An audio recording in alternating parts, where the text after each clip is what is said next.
What is up, Knob Slobbers? JJ back here from Run Pure Bets with another free pick for you. This time it's for Thursday Night Football in Week 3 of the NFL. Game's going to be played on September the 24th between the Jacksonville Jaguars and the Miami Dolphins. Current spread is Jags -3, total 48.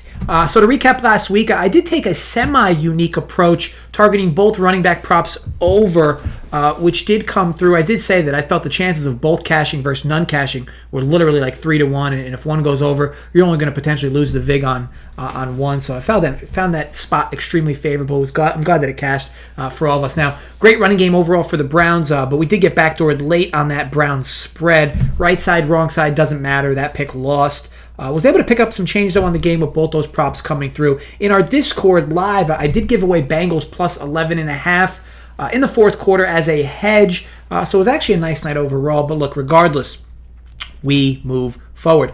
We had some winners last week of some Run Pure gear after going 4-0 in the comment section. Also, I saw some of you posting like -350 money lines as your plays in the comments in the video. Come on, you are better than this. Anyways, congrats to John, Brandon, Bo, Matt Boone, and Chris Schultz. Shoot us a DM on our Twitter at RunPureBets, and we will send you, one of these T-shirts. Congrats again to all of you. And hey, look, as the cool kids say, let's run it back. Drop comments below for this game, including the NFL games on Sunday against the spread. Go 4-0 and you will earn yourself a Run Pure Bets t-shirt. Also, only against the spread picks, D-bags, and only for the NFL. I know some of you might want to start including like your table tennis whales, but look, relax, only NFL games. Now, normally, this is the part of the show where I'd give you like some insight into my lavish life, or talk about how like wearing masks to bed should be mandatory.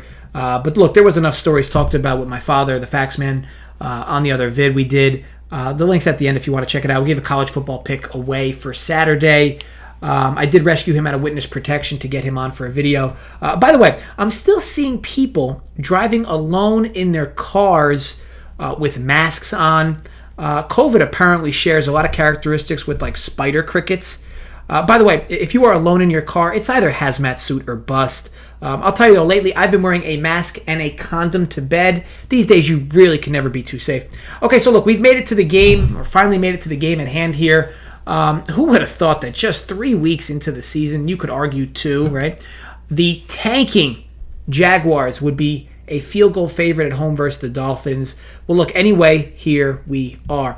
Now, I'm going to be on the Dolphins here plus the 3. Got this right down the middle, -110 at DraftKings in New Jersey. I have this line actually Jacksonville -1 in my own power rankings, so I'm happy to grab the field goal here. You could even dabble on the money line as I have that nearly 20 cents off as well. But the video play here will be Fins plus the 3. Look, I get it. Minshew mania, right? But hasn't this seen a bit too much market influence? I mean, sure, you can lay the 3 here and maybe Jacksonville wins by 40. But I'll tell you what, in what I have as a near coin flip, I'm happy to take the 3. Now, Jacksonville's offense looks really good early on. They play well versus the Colts week 1 with the upset. Their offense per play wasn't very good. I'll get into that in a minute in that game. But then they turn around against the Titans after trailing most of the game and almost actually squeeze out a victory, totaling nearly 500 yards of offense. But look, let's pull back the curtains a bit on Jacksonville for a minute. Now, they totaled 241 yards against the Colts, good for 3.7 yards per play.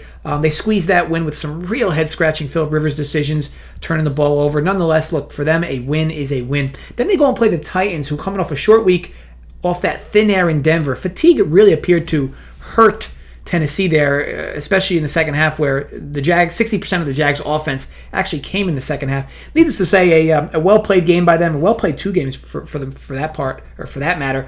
And one big thing, a positive note for me, has been the Jags' run defense.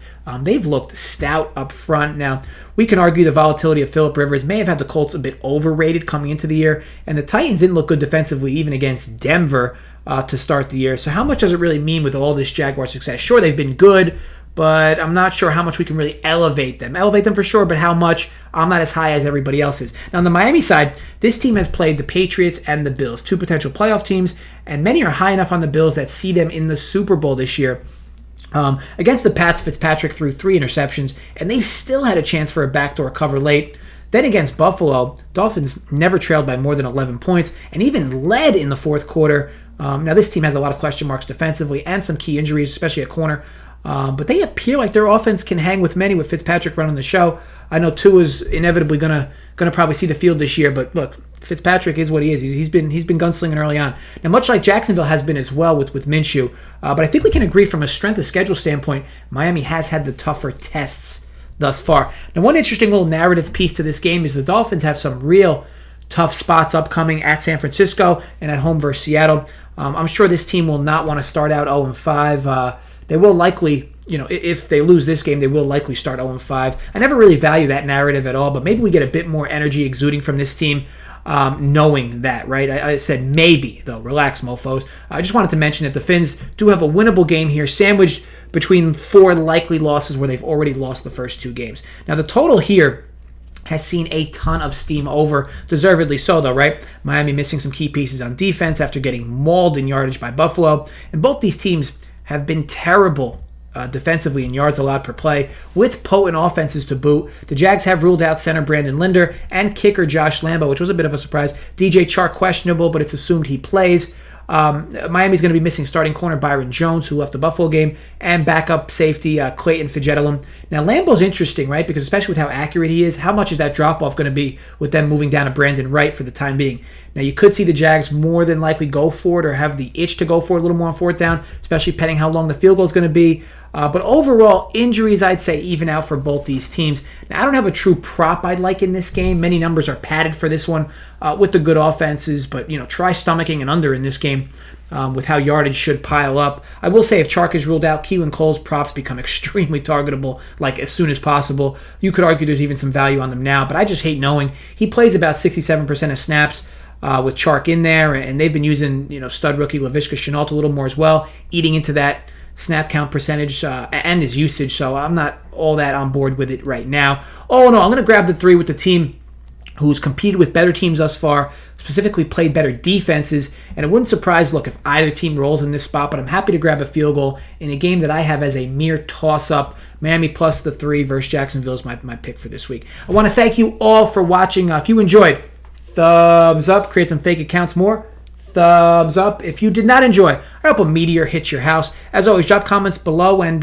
look again. Pick 4 NFL teams against the spread correct in the comments, and one of these T-shirts, Run Pure Bets T-shirts, is all yours. Be sure to subscribe to our channel here and give us a follow at Run Pure Bets on Twitter for plenty of more free picks. We have another packed weekend of content on this channel as well, so stay tuned for all of that. Look, I wish you guys all the best of luck with all your bets. Be sure to gamble responsibly and stay safe.